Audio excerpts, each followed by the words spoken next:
Yeah, I'm just about to. Okay. How do I turn off these widget thingies?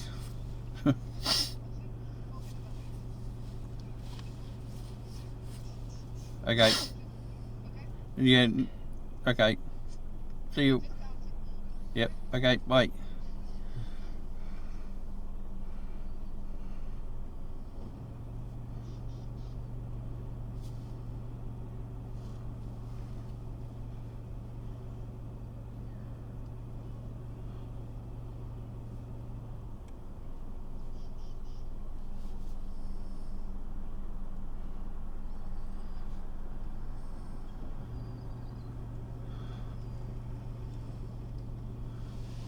Yeah.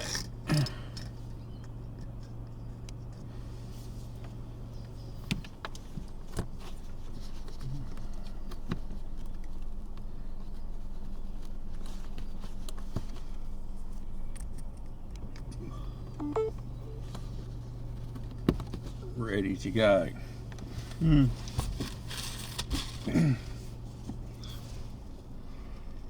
Ready to go? Ready when you are. Alright. Just turn up here just 1 second. Yep.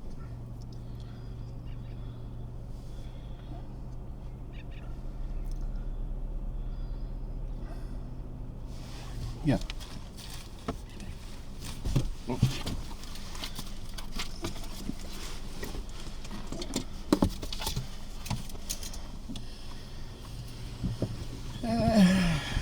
All good? Oh, good.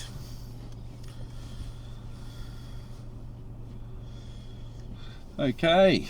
Good morning to our FACRA members and viewers. We're here on Wednesday, the 8th of March, 4th of March for our freeway protest. I'm here with Professor Augusto Zimmerman from Sheridan College in Perth. He's also the president of the WA Legal Theory Association and former commissioner of the WA Law Reform Commission. Good morning to you. Good morning, Andrew. Thanks for inviting me. It's good to be here. Yep, okay. We're going to make our way to the bridge protest. Beautiful day, and hopefully we won't have the same dramas we had last time when the freeway was clogged. Yes. That's what we both hope. No worries. Let's see. Okay. First of all, I think we should touch on the way our two favourite ladies, Bettina Arndt and Pauline Hanson, were treated by various sections of the media and politicians. Yes, they were treated in the most appalling manner. I think we should turn off the window, that thing, because of the noise outside. Well, make the question again, just because then he'll be editing anyway. Yes, Pauline and Bettina were treated appallingly. The twisting of words and statements they made, which Yes. they didn't actually make. Well, it is appalling the way that both of them have been treated. I'm particularly concerned about the treatment envisaged on Bettina Arndt, Yes. because after all, she was quoting the statement of police inspector. It was not to be a statement that causes controversy at all, because she was just saying what people who investigate crimes normally do, which is try to find the reasons as to why, or the causes leading to the crime that has been committed. And she was very clear that this person, what he did was pretty terrible and pretty horrible. She was appalled by the whole situation. But I think what she really wanted is to know what drove that person to become so mentally ill and even ultimately so evil to the point of killing all these people. So it's a very important thing to bear in mind that that's what criminal lawyers do. and people who are in the business of investigating crimes do. That is to find the motivations and the reasons as to why a person has committed such a terrible, monstrous act. Yep, that's correct. And what annoyed me was the fact that people were so quick to jump on her for her comments, and yet we don't see them slamming the ABC for doing exactly the same thing when they had headlines asking what drove a Cairns mother to slay her 8 children. Well, that tells me that if a man acts in a barbaric fashion and commits such a terrible act, he has to be, there's no reason and no excuse and nothing that can be providing a narrative. But if a woman commits the same crime, she will be somehow turned into a victim, because that's what the ABC did 2 years ago with a person who committed the worst crime of domestic violence, namely killing 8 of her children in just one night.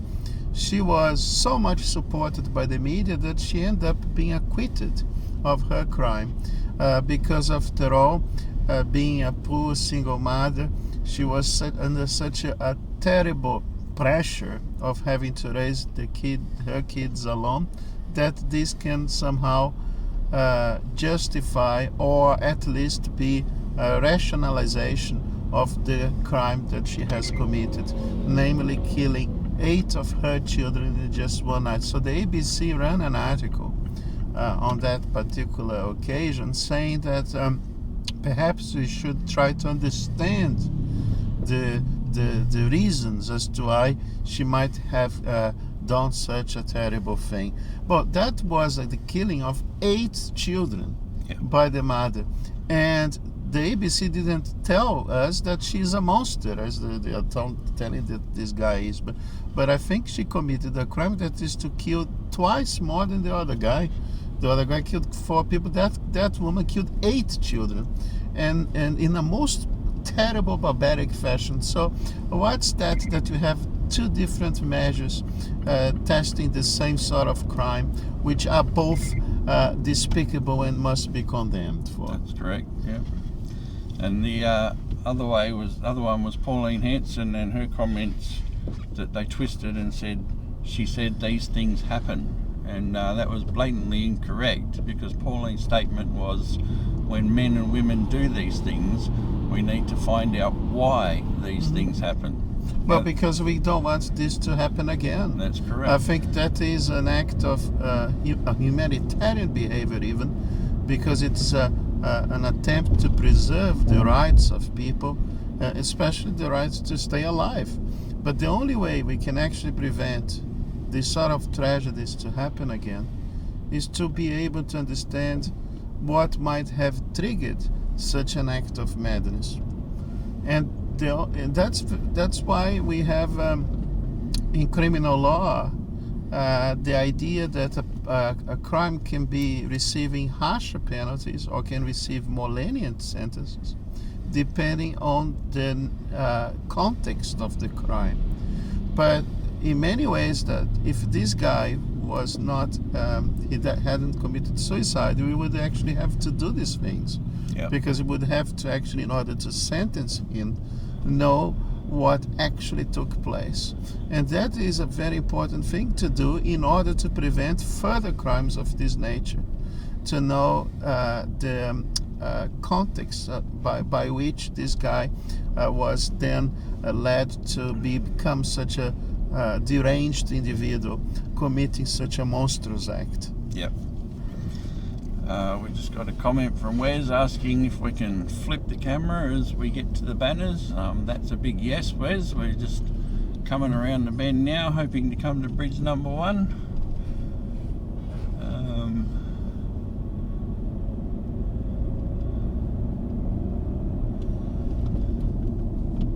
I do believe we're coming up to it now.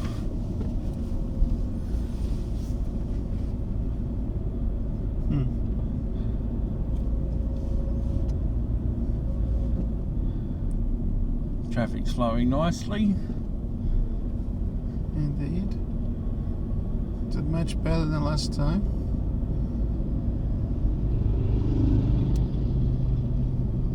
say, no, this isn't bridge number one.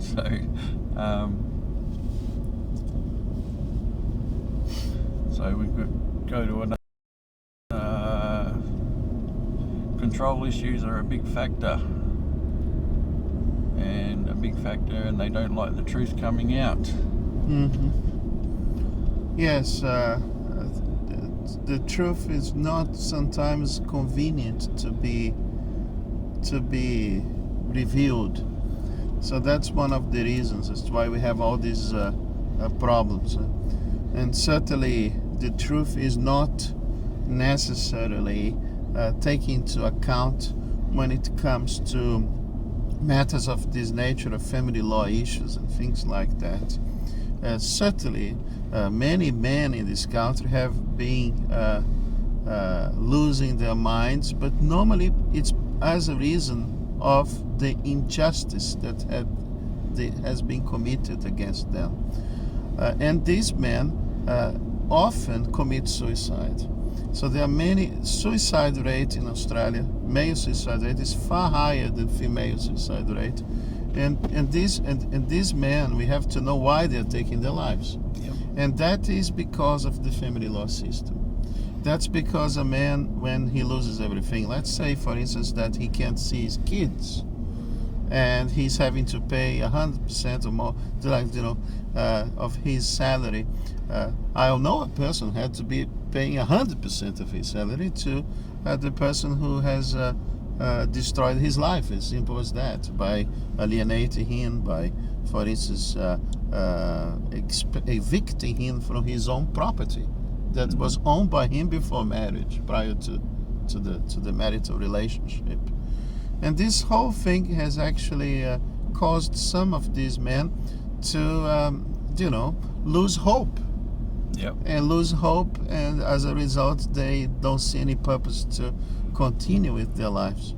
I would tell these men that this can never be the case. You can never waste a crisis. So every single man who has faced this sort of situation should actually be now emboldened, and should be courageous and bold enough to actually be able to be, first of all, moving on with their lives, and to be engaged in this fight for justice. That's so important. And I'm not so sure whether this is working. Is that working? I think it's just frozen. It seems to be live, but the image is frozen. Yeah. Anyway.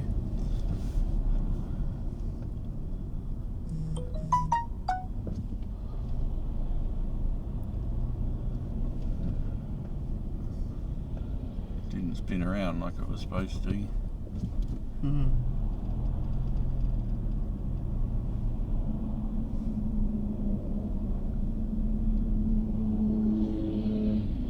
It's not.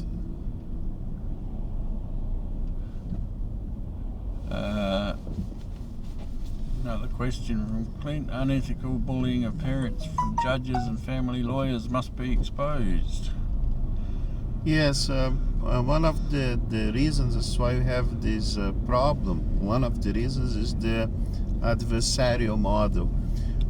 It's based on a common law tradition that the parties need to be almost like having a conflict, and the conflict has to be solved by the magistrate. It has to be, the magistrate is not directly involved in the matter, but the matter is brought to the attention of the court by the parties, and the parties that necessarily then need to have legal representation. Mm-hmm. And that's not the most suitable system when it comes to family issues.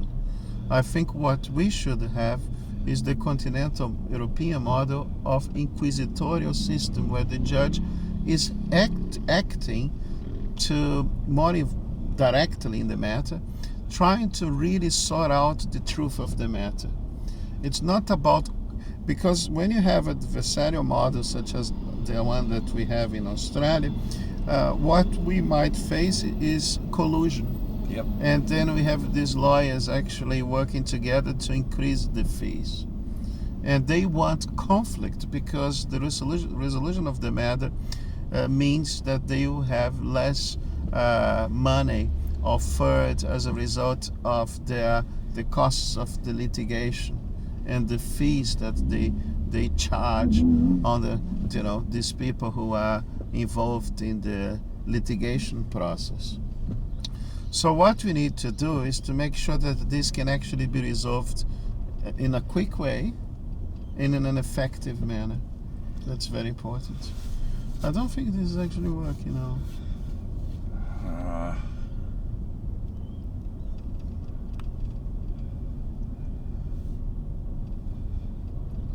Still got this one, so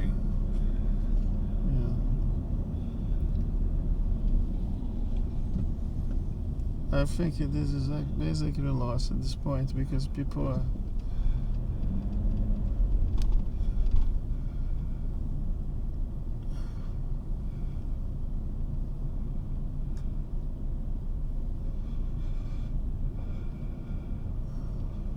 I would like to help you, but I have no idea about this. I don't know how to work on this.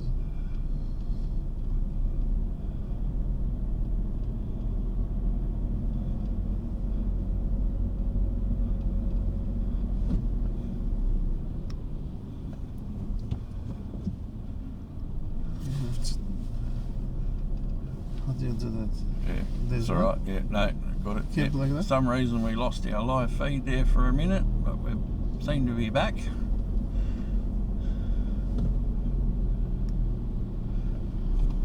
This way? Yep. Here no, we are. No, swing it back. People want to see the bridges. All right. Yep. Okay, we're hoping we're all back on deck. Had a little glitch there for a minute.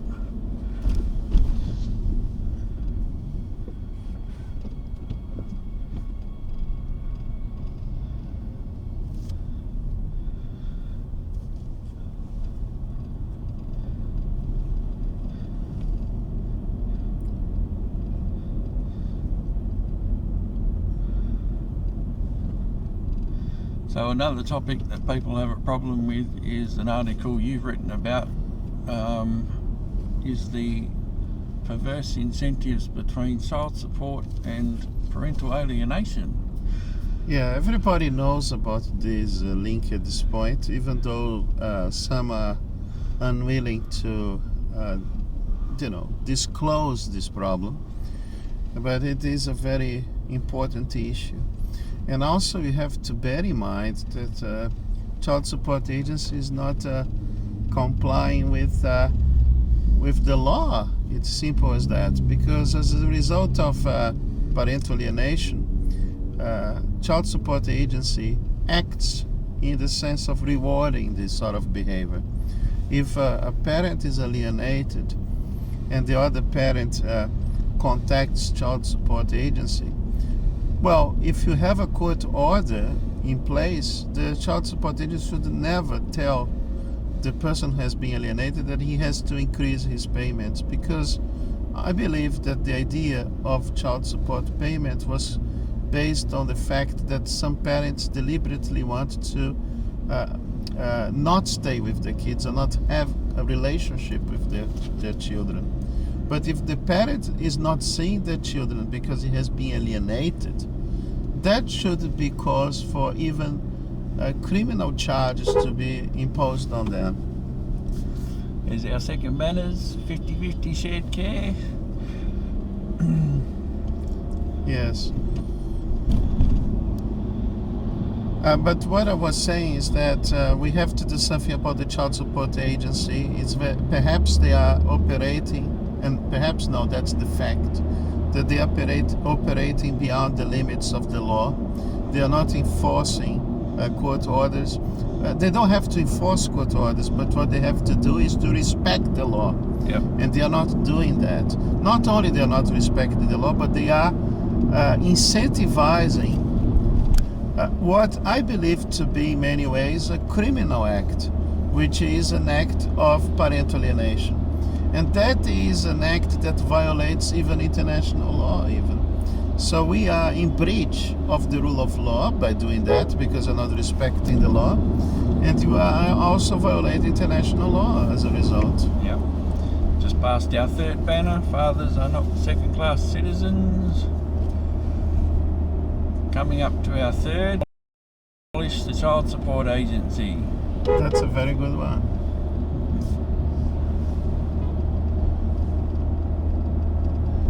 This is an important point indeed. Our fourth, kids have a human right to both parents.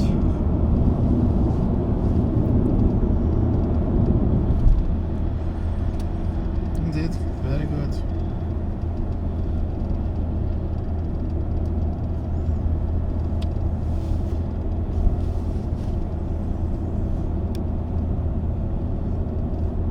Flowing too nicely, actually. Yes.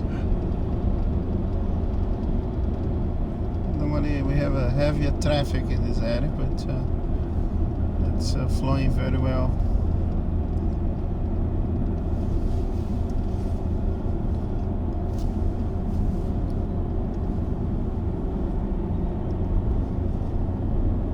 Is that the last one? Was the last one? I don't think we have another one. We have one more. One more? Should be one more, I think. I don't know, we have about 4 or 5 already. That's really good. Oh, look, I can see another one. One more to come, Yes. Very good.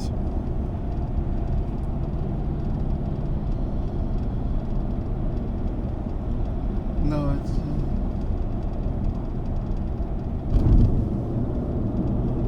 I wouldn't be surprised if they were forced to remove already.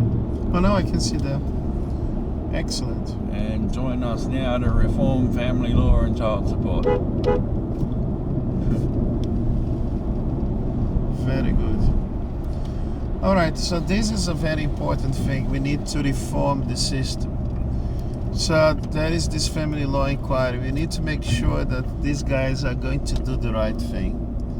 Because of course, to be consulting people who have been operating within the system, it doesn't mean that they will be actually honestly willing to change things. I mean, because of course, if you have a system that doesn't work, guess what?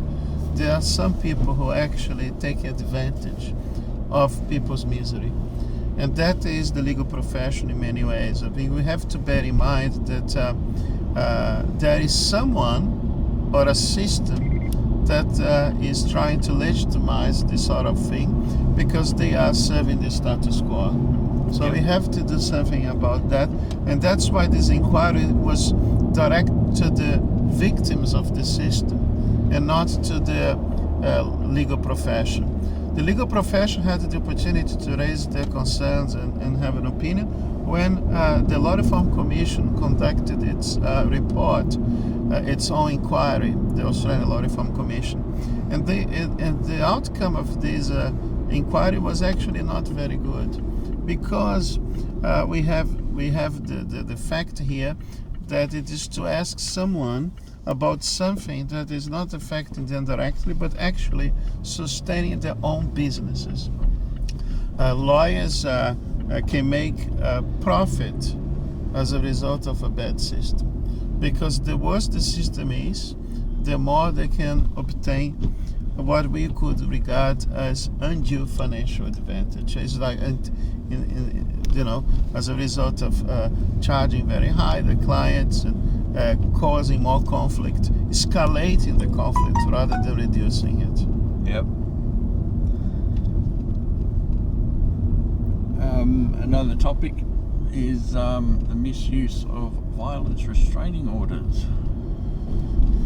Well, this is another major problem, because an interim order doesn't contain the elements that you would normally have when it comes to criminal charges, for instance. What happens is that a person can go and make an accusation. The accusation is not necessarily an accusation that has been proven. The evidence must be somehow provided when you have what we call the final order.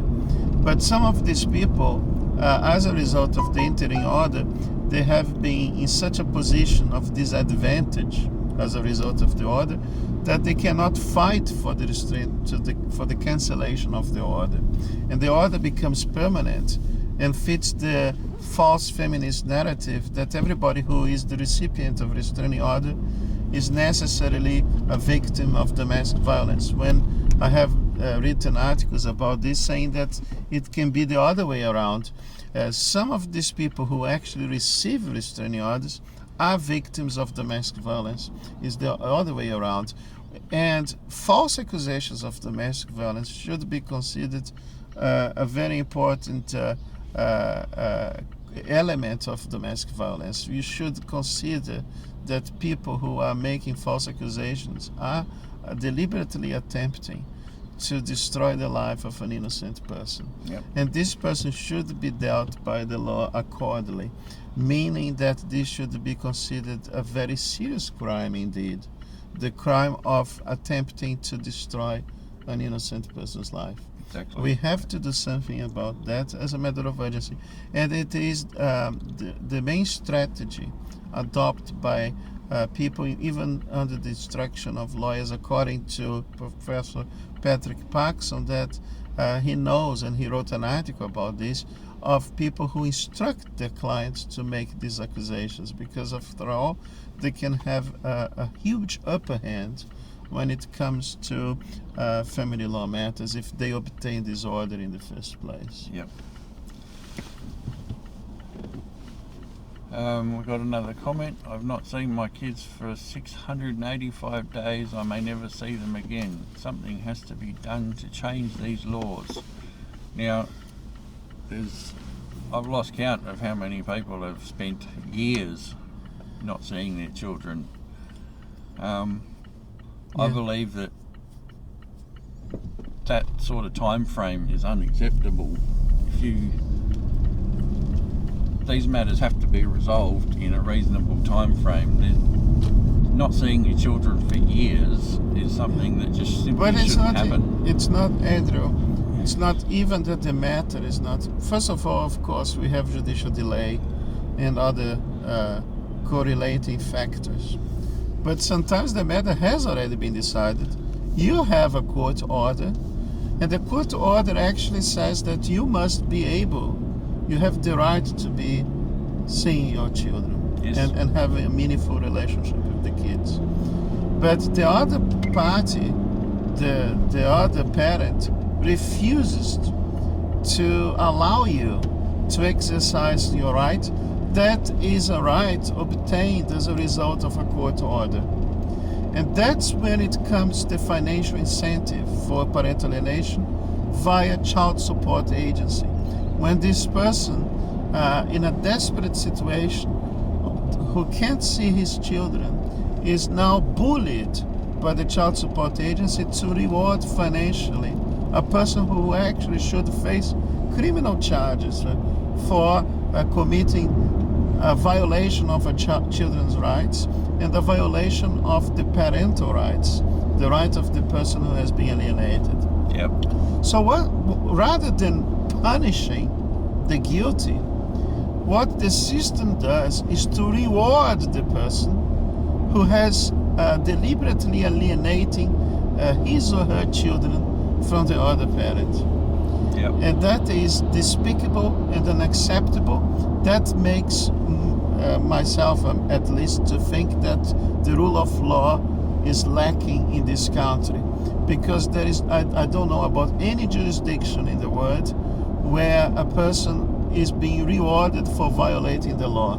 Yep. And you have an agency that actually violates the law and rewards parental alienation, namely child support agency. I know that because people come to me to say that they say that it doesn't matter a court order. If you don't see your children because you have been with your rights being violated, you don't see your children, and your children is actually being also having their rights violated, the child support agency rewards the person who does such a thing, forcing you as the victim to pay money to reward financially that kind of behavior that any decent civilized country apart from Australia would be punished by the law. Yep. So the law, rather than punishing the guilty, rewards the guilty and further punishes the innocent. I mean, what kind of system is that? And by the way, not say that the family court is a court of justice, because they are the first to say that's a no-fault system, but they are becoming a court of injustice rather. It's a court that promotes injustice, that violates the fundamental rights of the citizens in this country. It's actually a court that is violating human rights rather than protecting them. That's right.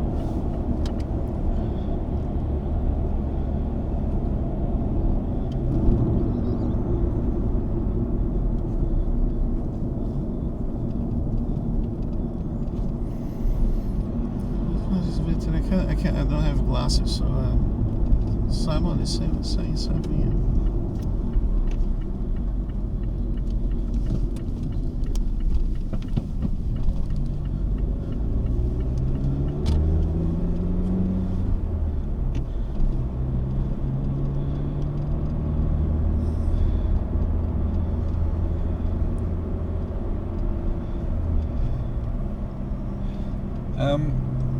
And another topic that seems to get a lot of questions directed towards us is this inquiry, and a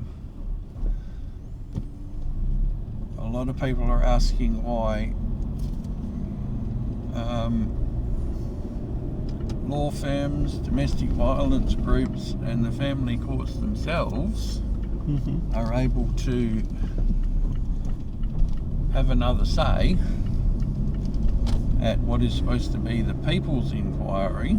Yeah. When individuals such as ourselves weren't able to have a say at the last inquiry, why are all these groups allowed to have a second bite at the cherry? Yeah. When they've already had their own inquiry? A lot of people are finding that extremely unfair. Yeah. Well, because we are treated as citizens in Australia with utter contempt by the elites. Australia is no longer an egalitarian society. We have people who feel that they are above others. They have more privilege than others. And so this inquiry, these members of the legal profession think that we have nothing to say because we are not as good as they are. And that's why they use the authority argument to say that since they are the experts, we are not the experts. We have just to be listening to what they have to say. And that's an elitist position. It's a position that violates or flies against democracy. So basically what they are saying is that they have more rights than us, that they have more privilege than us, that because they know better than us, we should be quiet and listen to them. Of course, as a matter of fact, these people who are operating in the system do not want to change the status quo. They don't want to change the current situation. Why? Because in the first place, they have occupied their positions.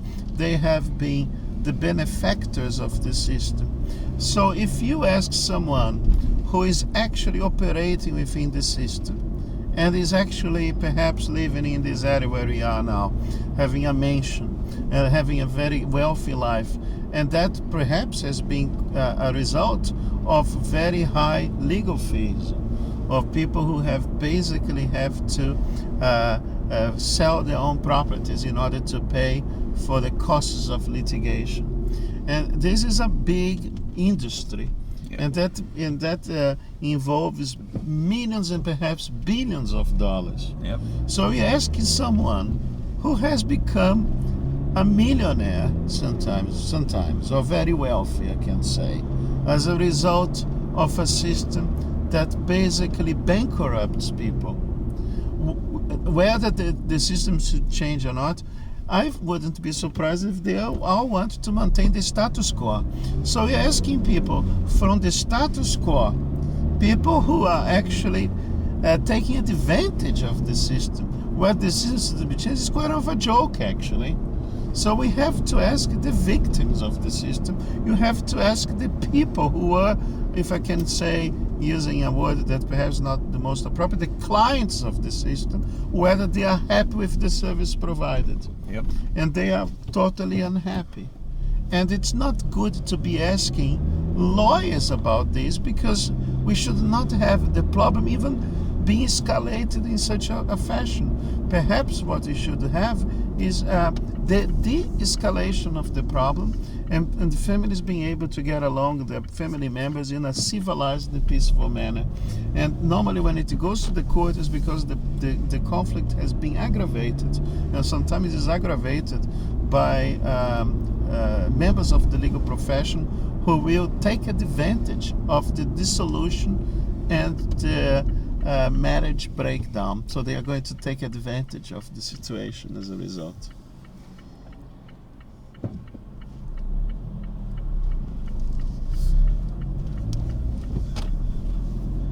So, moving forward, what, in the best interests of children and their families, what would be the ideal system? Well, the ideal system is that matters of accountability are always very important. It's very important that parents can get along well. But if they don't get along well, that no party will be alienated from the children. If they are good parents, they should be able to exercise their rights properly. And anybody who attempts to do such a thing should be criminally charged. Yep. And false accusation should also lead to criminal charges as well. And if you can re-establish the rules of evidence, are also very important, because it's better to have 100 criminals released from jail than to have one innocent person having to be going to jail on the basis of false accusations, because that contradicts the tradition of the common law. So basically what we have to do is to re-establish our own tradition that justice should always prevail. And because the lawyers in this country are just legal practitioners and they think they have to win the cause for the clients, they are able to disregard matters of justice that have to always be taken into account. So what I tell you is that the judge should never pass a decision if he knows he's doing the wrong thing. And the lawyer's commitment is to justice, not to the clients. Ultimately, what they have to do is to fight for the rights and freedoms of individuals in this country, because the common law tradition is based on the idea that the law is only about the protection of basic fundamental rights to life, liberty, and property. Yeah. And if the law doesn't achieve this goal, it has to change and it needs to be repealed. Yeah. And decisions who are violating these individual rights to life, liberty, and property must be reversed as a result. Yep. How about thinking in terms of justice? How about thinking in terms of protecting individual rights? And the judge should never sleep in peace, never have his conscience clear if he doesn't do such a thing. The purpose of having a legal system is to protect and not undermine rights. Wouldn't that be nice? Well, because this system loses its own legitimacy when it does such a thing. We actually turned government into a criminal gang. What's the difference between the rules established by a criminal organization and a government that establishes law as an instrument of injustice? We are being ruled by a gang of criminals then. I'm not saying this thing. It's St. Augustine, so we have to complain to the saints. Because St. Augustine says that the difference between a gang of criminals and a normal civil government is that civil governments pass laws for the common good of the society, for society's common good, for matters of justice. And a criminal gang is establishing schemes and rules that are to undermine the rights of of citizens and others. So if the government starts to create rules that actually violate basic rights, it's no difference between the government and a mafia or a criminal organization. It becomes basically the same, and that's what I tell my students in legal theory, that the purpose of the law is ultimately be an instrument of justice. Yep. These are hard to understand. No, I think it's quite easy to understand. Why our politicians can be so unconsiderate of these matters? Because if you approach some of the political elite and you talk about this, they will think that you're speaking an alien language, because they are so much full of their own sense of entitlement that they are not willing to be addressed on these matters, because they think that somehow people will just do whatever they want. Yep. Because Australians are very naive when it comes to trusting government. The biggest lie that I have ever been told in this country is that Australians are suspicious of government. Government in Australia is almost worshipped by some Australians. They really believe that everything that comes from government has some sort of moral sense, which is not true at all, because there are some vested groups that are undermining the basic principles of the rule of law in this country, and people are not aware of this fact. Yep. They will be only aware when they lose everything, and then you have no free speech anymore. We have no freedoms whatsoever. Then it's going to be too late. Yep. We are taking the path that leads to serfdom. I think that's actually the title of a book by Hayek in the 1940s, but it's more contemporary than ever.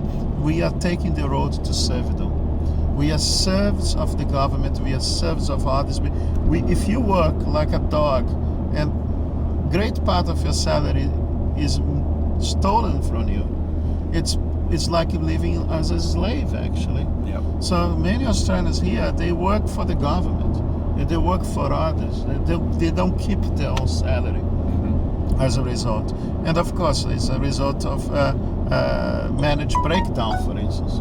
And marriage breakdown is incentivized as a result of these laws by the government itself. So we want the government to fix the problem that the government itself has created. Yep. So the best thing the government does is to actually set people free from these enclaves, and these sort of barriers that are preventing people from moving on with their lives. And one of the main barriers, unfortunately, is the family law system. I was hoping to get a picture of the banners before they took them down, but the police are already onto the boys, so the banners are coming down.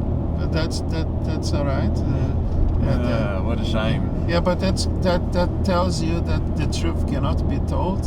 They're trying to. We'll get a picture of this one. The family law cartel destroying families in '75. Too late. So I'm sorry for that. Hopefully we'll get. I love that banner, actually. Can I take a picture of that banner later? Certainly can. Yep.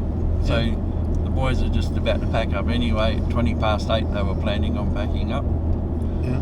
So hopefully the next one's still up, and we'll just duck around the park, and hopefully we'll catch up with everyone. I think they hasn't moved. The police is there. Yep. I know the boys are still there on this one. Yeah. So, oh well, what a shame. That's all right. So They did a great job, and yeah. So we'll just duck back around to the park and finish up. Very good. So we're going to meet these people now? Yep. All right. So yeah, the boys are all keen to meet you and say thanks. It's good. And worked out well, time-wise. Indeed. I love that banner about family law destroying families since 1975. Well, before 1975, you would only pay child support and spousal maintenance if the woman had been, if the marriage had been dissolved by the husband. I know this is not the best approach, because at the end of the day, it's very hard to prove matters of who is the worst, who has done more damage to the family. But at least you would have this idea that a woman would never receive child support payment if she had left the marriage contract. The marriage contract was considered as a contract. Yep. And you can't break a contract, and that's it. That would be good to break the contract. In Victoria, for instance, I know of a person who, when the wife left him, she got better financially because the guy was a working class guy. Mm-hmm. And she can't be on the streets. So the government gave her a house. He was forced to pay child support. She realized, getting her calculator, that it would be better for her financially to divorce him. So we have a system that, the woman thinks that she can be better off financially divorcing a man. Yep. It is really absurd, this premise. It's like making something that is really a tragedy into something that can tempt people to behave in such a manner. It's really bizarre in a situation, I must say.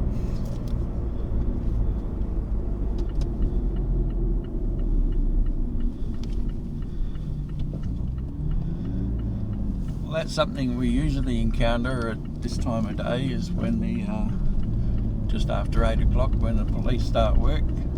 Yeah. Is they come along and tell us to move on. But at least we got our message out. Yeah. I find it an interesting thing, something that must be said about this, because it looks like that law-abiding citizens today tend to fear the police more than criminals. Yes. Because the police, rather than be chasing drug dealers or people who break into houses, they are actually evicting fathers from their houses as a result of this family violence industry. As I say, there are some women who indeed are victims of domestic violence, as there are so many men who happen to be as well victims of domestic violence. And as a matter of fact, a man who is a victim of domestic violence will normally be quiet on this, because he's never going to be helped by the government. If he's a victim of domestic violence, sometimes he has to cope with this violence in order to stay with their children. Yep. Because if they leave the marriage because of being victims of domestic violence, the system will conspire against him and sometimes turn him into the supposed perpetrator. So I have seen situations where the victim is treated as the perpetrator because of the false feminist narrative that a man can never be the victim. So when you have this idea that 1/3 of the victims of domestic violence are men, it's not true whatsoever. I believe that it's far more than this, because many men are unwilling to disclose when they are victims of domestic violence.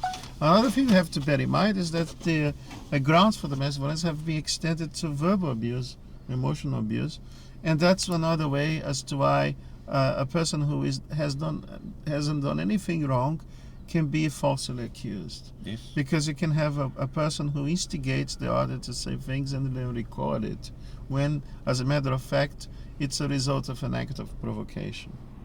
So you can say something really, really bad, and then start recording after you say something really, really bad, so that the other person will react in a way that can be used for your own advantage, as a result of your own act of provocation. But as a matter of fact, I also have to say that it's proven that women tend to be less physically abused, but sometimes can be quite physically abusive. But they tend to be more verbally abused than emotionally abusive. Yes. It's proven by scientific research, by empirical data, empirical research, that women tend to be more verbally, emotionally abusive than men.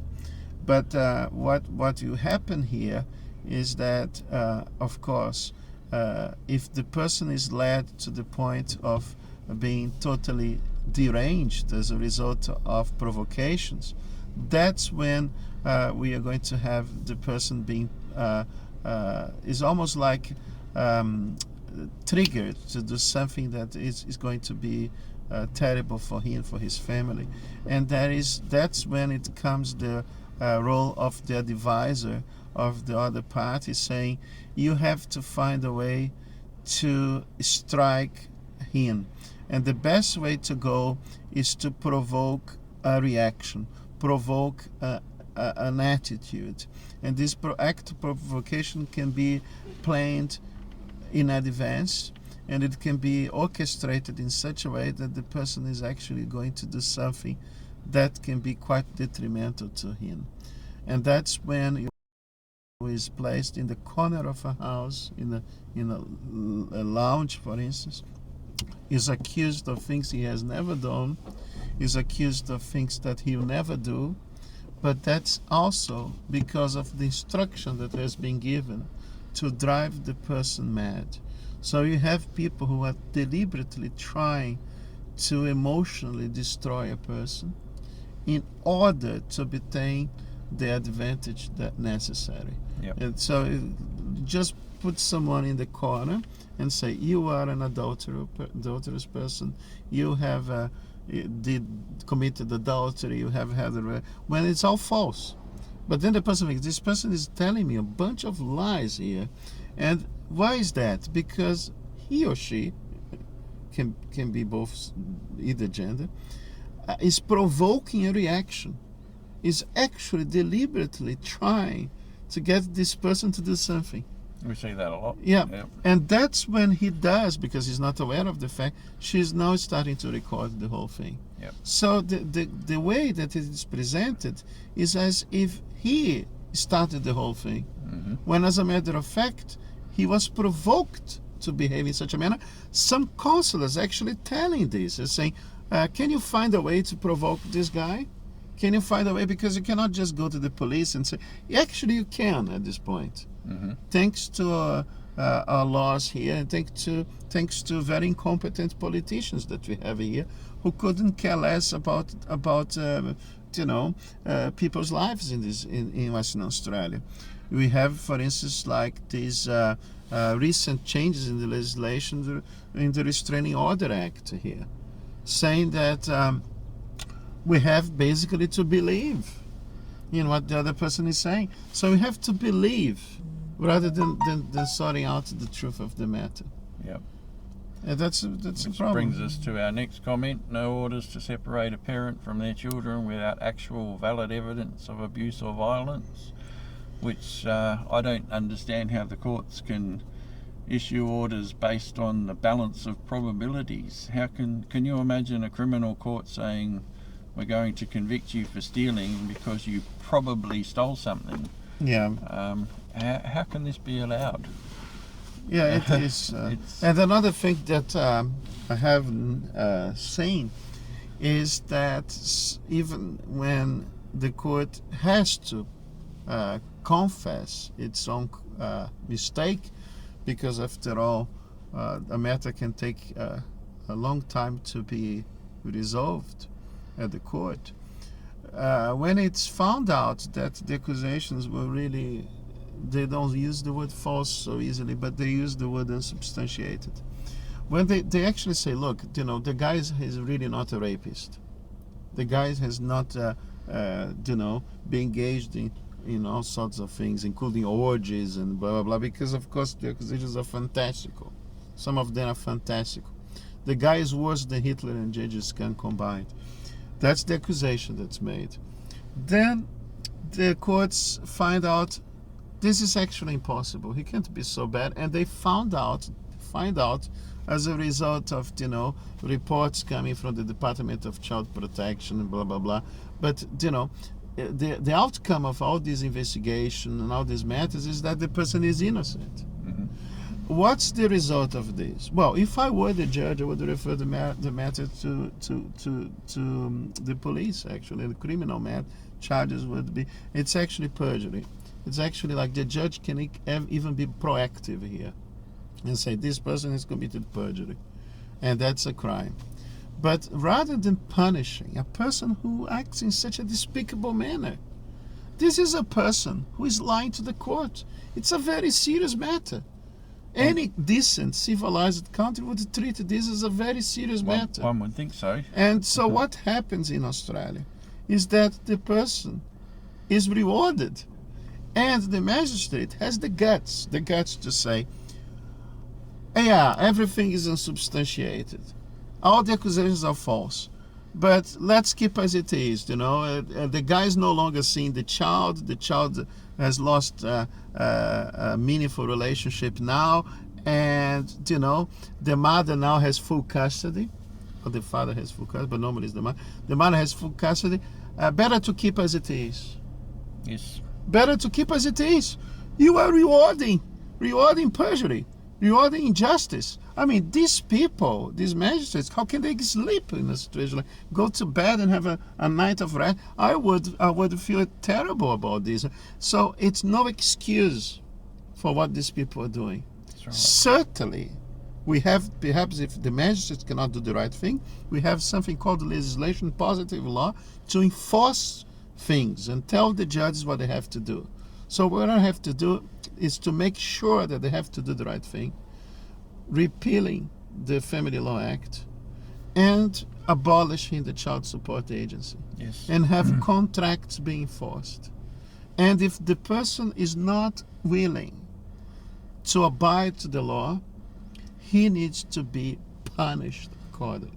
That's he or she. what a fair and reasonable system should Well, be. it's like in many ways, you don't need to have a PhD in law like myself to say such things. Yep. Okay, well, this is where we'll leave the car camera, and I believe all of the crew's turning up now, so we'll get out and greet the crew, and